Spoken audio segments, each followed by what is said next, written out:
I'm Dr. Joseph Dorsey. I'm on the faculty at the Patel College of Global Sustainability at the University of South Florida.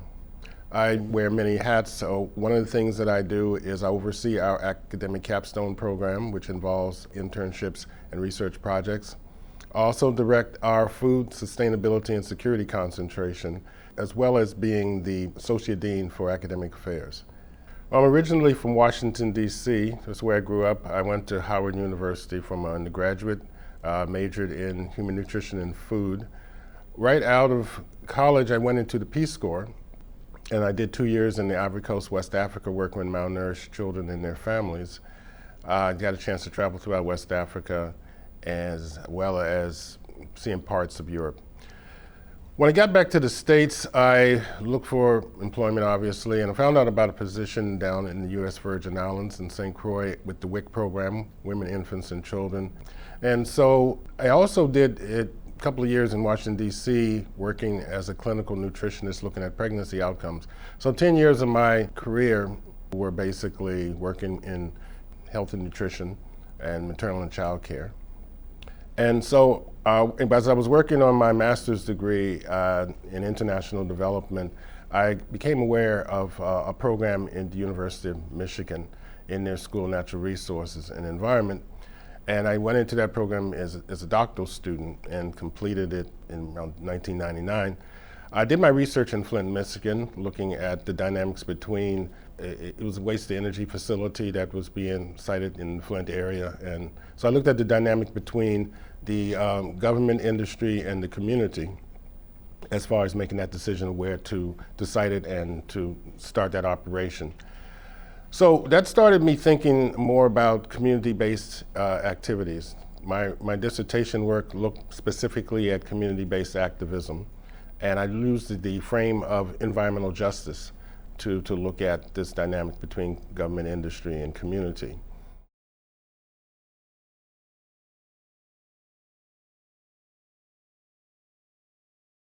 Well, environmental justice, to me, fits under the realm of sort of environmental sociology.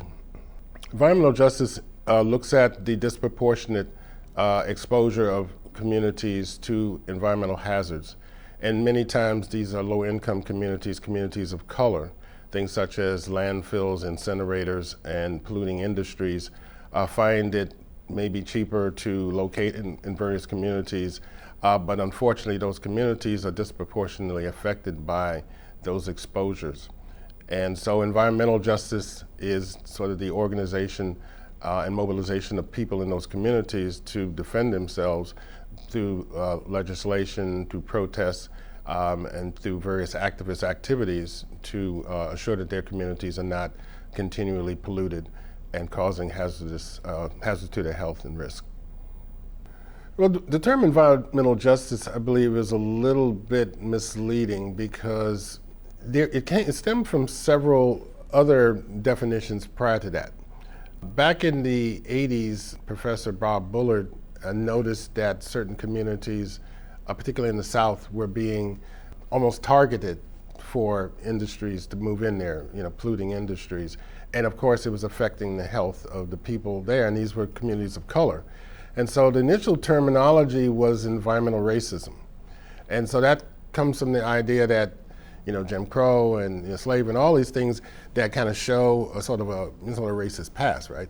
So when you look at communities that are being disproportionately exposed, these Black communities, Latino communities, Native American communities, Dr. Bullard was saying, wow, there's a pattern here. This pattern is racism, right?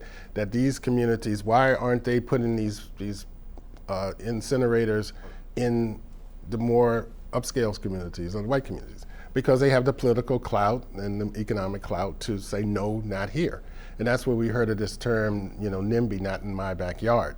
And so those who have the ability to say, put it in someone else's backyard have been able to do that. And so the communities that don't have the ability to defend themselves socially, economically, politically, end up being the ones that bear this weight. But then some said, well, it's not necessarily racism because poor communities are also being affected, poor white communities. And so the notion was, now let's talk about environmental equity. that it's not just race, but it could be equitable. And so what ended up happening was the notion is, can't the upper income communities bear some of this burden? And so we're going to spread the waste around. Well, that idea didn't go very well either. And so the next term became environmental justice, because that was more of an activist term. It was more about making sure that everyone is treated fairly, but being more engaged in it. And so I always thought a better term would be environmental injustice. But it's been confusing because sometimes people think environmental justice means justice for the environment. And of course, we can be advocates for the environment, but the basic term that it's evolved over time, and it's also evolved into other terms such as climate justice and food justice. And so the whole notion is that there is an unfairness in our society, and that environmental justice sort of encapsulates that and gives us the tools to take control of our lives and our communities.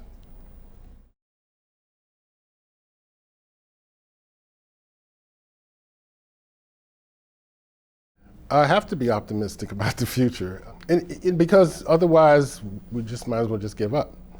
And so you can't give up, because there's always opportunity to do better.